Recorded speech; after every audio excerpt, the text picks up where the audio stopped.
여러분, 혹시 노래 한 곡이 두 나라의 마음을 동시에 울릴 수 있다고 생각해 보신 적 있으신가요? 2024년 한국의 안방 텔레비전 앞에 앉아 있던 수많은 시청자들은 뜻밖의 감동을 받았습니다. MBN 한일가왕전이라는 무대에서 앳된 얼굴의 일본 소녀가 돌아와요. 부산항해를 완벽한 발음과 진한 감정으로 불러냈을 때 스튜디오는 물론 시청자들도 함께 눈시울을 붉혔습니다. 그 소녀의 이름은 아즈마 아키, 동쪽을 뜻하는 한자, 넝을 훈독으로 읽은 이름을 가진 당시 만 17세의 일본 고등학생 가수였습니다. 아즈마 아키는 2007년 10월 10일 일본 후쿠오카현 후쿠오카시 하카타구에서 태어났습니다. 규슈의 활기찬 항구 도시 후쿠오카에서 태어난 아키는 이듬해인 2008년 아직 2살도 채 되지 않은 나이에 가족과 함께 도쿄로 이주합니다. 노래와의 첫 만남은 너무나도 자연스러웠습니다. 3살 무렵 부모님과 함께 노래방에 놀러 갔던 어린 아키는 마이크를 잡는 순간부터 남다른 재능을 드러냈다고 합니다. 아버지가 사주신 가정용 가라오케 기계 앞에서 아키는 하루에도 몇 시간씩 노래를 부르며 어린 시절을 보냈습니다. 훗날 아키 본인은 원래는 칸초네라든가 외국 곡을 주로 불렀다고 회상했는데 그 어린 나이에 이미 장르의 경계를 넘나들고 있었던 셈입니다. 아키의 나이가 4살이 되던 2010년 그의 재능은 공식적인 무대 위에서 처음으로 세상에 알려지기 시작합니다. 치바 테레비의 제이송아워라는 프로그램에 출연하며 텔레비전의 첫 얼굴을 비춘 것입니다.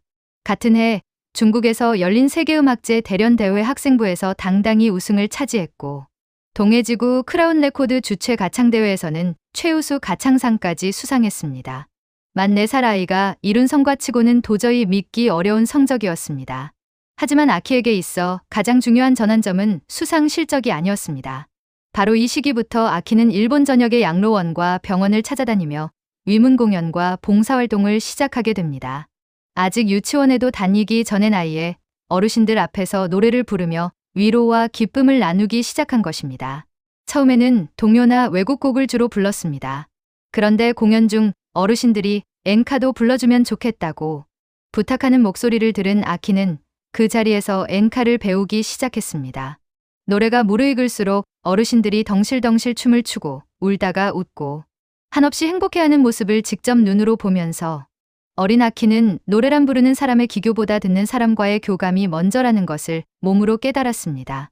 이 깨달음은 훗날 그를 단순한 실력파 가수가 아닌 진심으로 관객과 소통하는 아티스트로 성장하게 만든 핵심 씨앗이었습니다. 5살이 되던 2011년에는 후지 테레비, 메자마시 테레비의 도쿄 노래방 배틀에 무려 6차례 출전의 결승까지 진출했습니다. 이후에도 수상 경력은 계속 이어집니다. 6살이던 2012년에는 NHK 주최 전국 엔카음악 경연대회 유년부에서 장려상을 받았고 7살에는 세계 KPOP 대회에서 특별상을 거머쥐며 이미 국제적인 주목을 받기 시작했습니다. 청소년기에 접어들면서도 아키의 활동 반경은 계속해서 넓어졌습니다. 2021년 15살의 아키는 와세다 대학 뉴올리언스 재즈 클럽과 콜라보레이션 공연을 펼쳤고 일본 내각부 산하 MPO 법인 후세 일본 추진기구의 특명대사로 취임하는가 하면 하와이 라이브 투어까지 성공적으로 마쳤습니다. 나이는 15이었지만 활동 영역은 이미 어엿한 프로 가수 그 이상이었습니다. 이듬해인 2022년에는 니폰 테레비의 가창왕 파이널 리스트에 이름을 올렸고 BSTBS의 쇼와 가요 베스트 10DX에도 출연하며 일본 방송가에서의 입지를 착실히 다져나갔습니다. 특히 주목할 것은 이 모든 수상과 방송, 출연의 이면에서 위문 공연과 봉사활동이 한 번도 멈추지 않았다는 사실입니다. 화려한 조명 아래의 무대와 조용한 요양원, 복도, 그 둘을 묵묵히 오가며 아키는 자신만의 음악 철학을 단단하게 쌓아갔습니다. 2023년 고등학교에 입학한 아키에게 새로운 기회가 찾아옵니다. 바로 일본에서 개최된 서바이벌 오디션 프로그램 TROT GIRLS JAPAN이었습니다. 트로트와 엔카를 사랑하는 일본 여성 가수들이 한자리에 모인 이 프로그램에서 아키는 탁월한 가창력과 특유의 무대 장악력으로 단연 돋보였습니다. 결승전까지 진출한 아키는 최종 순위 3위로 대회를 마감했지만 그것으로 이야기는 끝나지 않았습니다.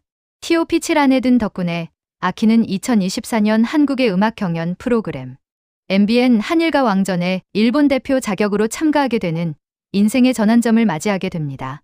한일가왕전은 한국과 일본을 각각 대표하는 여성 트로트 엔카, 가수 7인이 맞붙는 1945년 광복 이후 사상 최초로 시도된 한일 음악 대항전이었습니다.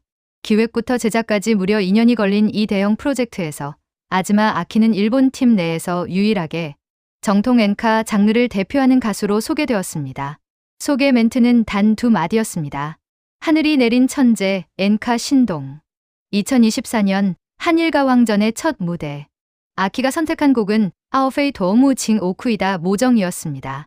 시각장애인 떠돌이 가수가 자신의 비극적인 운명을 녹여낸 이 엔카를 17살의 아키는 마치 수십 년의 한과 그리움을 담아낸 듯 불러냈습니다. 스튜디오의 심사위원들, 그리고 텔레비전 앞의 시청자들은 적잖이 충격을 받았습니다. 하지만 진짜 감동은 그 다음에 찾아왔습니다. 갈라쇼 무대에서 아키가 조용필에 돌아와요. 부산항해를 한국어로 불렀을 때 현장은 눈물바다가 되었습니다. 일본에서 나고 자란 17살 소녀가 한국 대중가요의 정수라 불리는 이 노래를 완벽한 발음으로, 그것도 진심 어린 감정을 실어 불러낸 것입니다. 아키는 훗날 인터뷰에서 이렇게 말했습니다. 일본에서도 돌아와요. 부산항해는 굉장히 유명한 곡이기 때문에 자연스럽게 익히게 되었습니다. 제일동포가 많이 거주하는 지역에서 어릴 때부터 한국 어르신들을 위한 위문 공연을 해온 아키에게 이 노래는 이미 오래된 친구였던 셈입니다. 한일가왕전 본선 1차전에서는 동갑내기 스미다 아이코와 함께 A4K 팀을 구성해 상대팀을 꺾는 승리를 거뒀고, 대회 최종 시상식에서는 전유진과 함께 라이징 스타상을 수상하며 한일 한국 모두에서 폭발적인 주목을 받았습니다. 한일가왕전이 막을 내린 뒤에도 아키의 한국과의 인연은 끊어지지 않았습니다. 오히려 더 깊어졌습니다. 한일가왕전의 후속 프로그램으로 제작된 한일 톱10쇼에 아키는 꾸준히 출연하며 그동안 경연의 틀 안에서 충분히 보여주지 못했던 정통 엔카의 진수를 마음껏 선보이고 있습니다. 한국 시청자들의 높은 인기에 힘입어 한국어 노래의 비중도 점차 늘리며 한국 팬들과의 교감도 날이 갈수록 깊어지고 있습니다. 특히 주목할 만한 사실은 한일 톱10쇼 3부에서 일본 가수 6인이 계약기간 만료로 잠정, 하차하는 상황이 벌어졌을 때도 아즈마 아키만은 유일하게 자리를 지켰다는 것입니다. 일본팀 TOP7 중 홀로 남아 프로그램을 이어간다는 것은 그만큼 한국 시청자들의 신뢰와 애정이 크다는 증거이기도 합니다. 2025년 현재에도 아키는 한일 양국을 오가며 봉사활동에 매진하고 있습니다. 한국의 요양시설 위문 공연을 직접 희망하는 모습은 어릴 때부터 몸에 밴 나눔의 정신이 여전히 살아있음을 보여줍니다. 방송 인터뷰에서도 아키는 이렇게 밝혔습니다. 지금까지 계속해 온 것처럼 요양시설에서 위문 공연을 한국에서도 다시 하고 싶습니다. 무대 위의 아이돌이 아닌 관객 곁에서 함께 호흡하는 가수로 살아가겠다는 그의 마음이 그대로 담긴 말이었습니다. 아즈마 아키를 이야기할 때 빠질 수 없는 것이 바로 그의 자기소개 방식입니다. 한국에서 공연을 시작하거나 자기소개를 할 때 아키는 언제나 이렇게 말합니다. 아줌마 아니고 아즈마 아키입니다. 특유의 언어 유희로 긴장된 분위기를 단번에 풀어버리는 이 한마디는 지금은 그의 공식 캐치프레이즈가 되었습니다. 키는 165cm로 일본 여성으로서는 큰 편에 속하는 아키는 무대 위에서의 당당함과 오프, 무대에서의 소탈함을 함께 갖춘 가수입니다. 버스킹이나 위문 공연을 할 때는 스마트폰에 저장된 MR 파일과 태블릿의 가사, PDF 파일을 직접 들고 무대에 오르는 소박한 모습도 인상적입니다. 한국에서는 엔카 신동으로 소개됐지만 아키 본인은 자신을 엔카 가수로 한정짓지 않습니다. 엔카도 할 수 있다고 말하는 아키의 음악적 스펙트럼은 엔카, 트로트, 재즈, 칸촌에 팝에 이르기까지 폭이 넓습니다. 실제로 영상 자료들을 보면 장르를 불문하고 어떤 노래를 불러도 자신의 것으로 만들어내는 뛰어난 적응력을 확인할 수 있습니다.